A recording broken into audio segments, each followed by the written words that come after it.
Hello everybody, welcome back to my channel, The Lens of Truth, with me, Ivan Florentino. And for today's video, since Splatoon 3 is almost ready to be released, hopefully this video will make it right before it releases. And yeah, this is going to be a 5+ year total complete review of Splatoon 2, included with the Octo Expansion and just everything all together from my 5 years experience and over 1,000 hours that I've played in this game. And yeah, go ahead and let's get to it. Yes, I got someone. Yes! Double kill. Yes, triple kill. That's what's up. Triple kill, yes.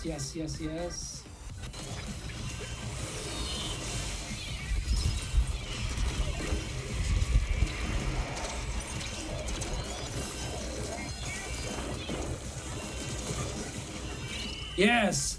Take the lead, yes, take the lead. Yes, that was close, that was a close one. Yes.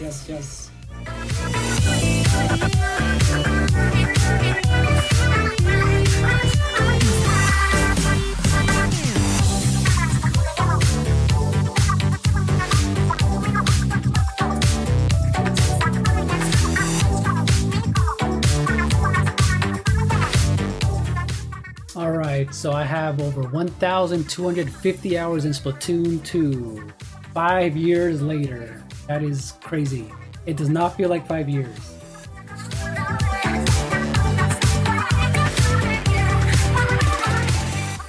But before we get started, if you are new to the channel, make sure you hit the like button, ring the bell, leave a comment, and consider subscribing to my channel for more content. And let's go. So to get started, Splatoon 2 was released on July 21st, 2017. So it has been 5 years since it came out, within the first year of the launch window of the Nintendo Switch. And this third-person shooter follows in the footsteps of what the original Wii U version back in 2015.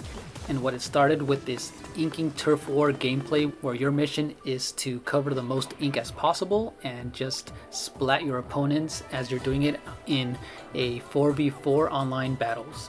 Before we talk about the online, which is actually the main meat of this game, let's talk about its single player story driven mode, where it features you as an inkling, where you battle your way through many bosses and small levels and obstacle courses, where it not only progresses the story, but it also helps you learn the basics of how this game plays, not only on the movement but also the various weapons that you're able to use, and even the sub weapons as well. Now in this plot, you take control of your player created character known as Agent 4, where you go through the Octo Canyon fighting the Octarians in order to recover the stolen Zapfish that powers the entire Splatsville town and the city. And you are also accompanied by the two idols, which are singers from this main game, but they were actually first introduced in the original Splatoon 1, which they are pop idols Callie and Marie, and these are actually the pop singers that will help you through the story's plot in the single player mode. Now, one of the main criticisms of the single player mode that a lot of people do complain about is that the levels are very small and bite-sized, and they just feel disconnected from the overall world. They just don't feel seamless as a whole, and everything just felt very similar to part 1's story mode. And however, one of the best things about it were the creative bosses, which actually a lot of the bosses from part 1 do make a return, but the brand new bosses, that's actually one of the highlights of the story mode as well. But I can't help but feel that just these levels just lack in creativity in terms of just making the world feel connected. However, a few years later, Nintendo did rectify this and made everything better with the Octo Expansion, and this is where we're going to go ahead and kind of combine this Splatoon 2 with the Octo Expansion update, which was a paid DLC. So this game's single player mode, titled the Octo Expansion, was released on June 13th, 2018. This single player mode really felt like Nintendo was listening to the fans and make Splatoon's regular single player mode just feel like just regular training levels for the weapons, and this just felt so much fleshed out. what they incorporated very well was the brand new idols for Splatoon 2, which they are named Pearl and Marina, and they incorporated them into this very cool and stylish hip-hop New York style version of the game, where you go underground and you actually go on a subway, and this is actually your main hub. It takes you to the many different levels where you actually do mini challenges, but also as you're doing those, the world in Octo Expansion just felt so connected as you're going around to try and build these things. And yes, in quotes, they're called things, where you're able to collect these items for this blender type of thing, and it's part of the story, and you'll understand as you do play this. And actually, the Octo Expansion is available in the Nintendo Switch Online Expansion Pass if you haven't already tried so it is included in there if you do want to end up trying it. In the single player mode, everything just felt connected. You were able to progress through the game. You ended up starting the game without a weapon, and the story does progress because you do play as a brand new Octoling, and everything just felt so smooth and just so cool. And this was actually a proper story mode that felt like it should have belonged in the base game. But yeah, this paid DLC is fully and highly recommended that you play this just to know exactly what I'm talking about. The aesthetic, the music, and the fashion screams New York and hip-hop, and it's just so cool and satisfying to play. And when you do play it, especially when you get, without any spoilers, the last boss of this game, just felt so satisfying to do and to complete, and you will not be disappointed.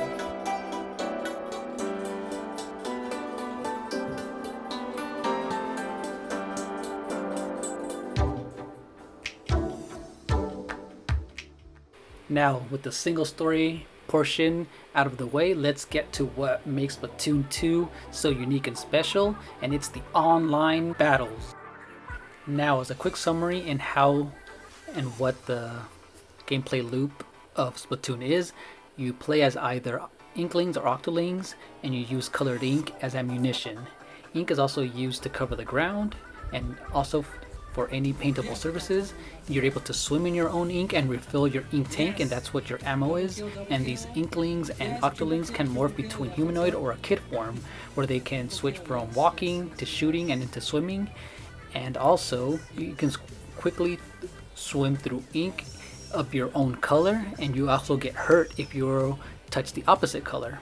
This is very cool because Nintendo makes it very easy for you to pull up the map as you're playing the online matches and see who's winning by just the basic color of who's covering how much of the surface area of the map.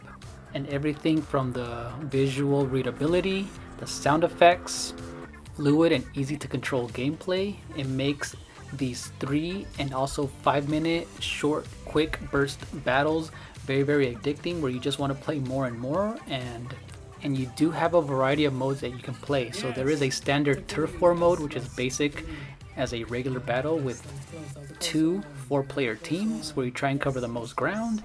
And also there are splat zones and ranked matches that feature tower control and rainmaker modes. One of the newer modes is called Clan Blitz mode, and these also can be played in league battles as well. Now, with a variety of game modes at your disposal, you are able to choose exactly which one you like, but like it or hate it, it was in a 2-hour rotation where you were forced to just choose what the 2 levels that were specified during those hours to play, and you had no choice in choosing which one. It was very random and automatic. But one of the cool things about this was that once per month, there was a special event called the Splatfest event, and this usually would always put you against 2 teams, and you were able to choose one choice, which was a very random choice. For example, a different color, a different flavor of certain foods, or just certain topics. And this involved Pearl and Marina, and you kind of battle it out during the set period of this Splatfest, and you kind of duke it out, and towards the end you just get to see who was the reigning champion of that particular topic or category. And that was really fun because it was a specified time, and it brought a lot of players from around the world together to display this cool event. And it even changed the look of every stage and stages into night levels and completely different with lights and even the city as well, and it made it into a very cool looking concert event to look forward to. And to round out all these other modes, a brand new mode for this title, titled Salmon Run, allows up to 4 players to team up, where you cooperate with teams of 4 to tackle waves of enemies called salmonoids, and also boss salmonoids, where you collect salmon eggs and try and throw them in a basket and just see how much you're able to collect during that allotted time. And it was really fun. Horde mode, which was a separate mode, and also you were able to only play it at certain times, but it was also really cool and fun, and it just something completely new to this game. Now, one of the main eye-catching things about this game is the art style and aesthetic, and you know what, I'm gonna throw in the music as well, because everything just works so well. Everything is unique, from the music to the voices of the Inklings sounding like they're underwater, to the creative and pumped up music and different genres. Everything just felt so unique and fresh, and the graphics and art style look really great, from the high quality textures to the creative backgrounds in the single player and main stages of the online, to the very cool weapon designs, the very creative special weapons, and also the 80s and 90s pop style clothing that this game features. Everything just felt like a Nickelodeon type of a 90s cartoon and video game all rolled into one. This is just something that Nintendo is the only one that can come up with something so creative and special. And yeah, after 5 years of playing this game, and even Nintendo supporting this game beyond the 2 years that they said they would do updates with brand new weapons, weapon kits, and stages, I just felt like this game never got old to me. I just kept on playing it. Even 5+ years after it was released, I continued to have fun. I've been streaming it, and I just can't wait for Splatoon 3.